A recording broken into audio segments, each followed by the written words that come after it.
नमस्कार बहन लोग, हमनी के भोजपुरी भजन सुनावतन जा। रोज सबनी के पसंद आई त लाइक करब जा, सब्सक्राइब करब जा। Good good. लाल पियर चटकार हई देख मैया मोरी अइली। लाल पियर चटकार हई देख मैया मोरी अइली।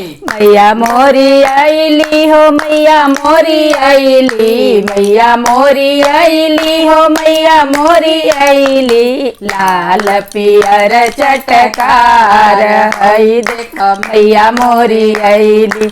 लाल पियर चटकार हई देख मैया मोरी अइली। मैया मोरी अइली हो मलिया घरे गइली। मैया मोरी अइली हो मलिया घरे गइली। मालिया करेला जयकार हई देख मैया मोरी अइली। मालिया करेला जयकार हई देख मैया मोरी अइली। लाल पियर चटकार हई देख मैया मोरी अइली।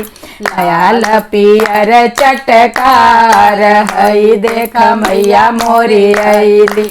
मैया मोरे आइली हो सोनरा घरे गइली। मैया मोरे आइली हो सोनरा घरे गइली। सोनारा करेला जयकार हई देख मैया मोरे आइली। सोनारा करेला जयकार हई देख मैया मोरे आइली। लाल पियर चटकार हई देख मैया मोरे आइली।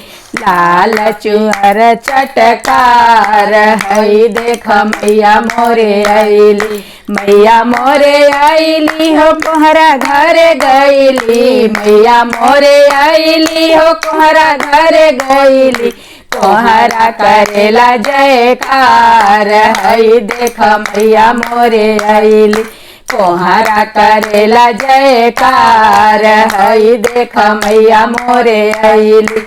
लाल पियर चटकार हई देख मैया मोरे अइली। लाल पियर चटकार हई देख मैया मोरे अइली।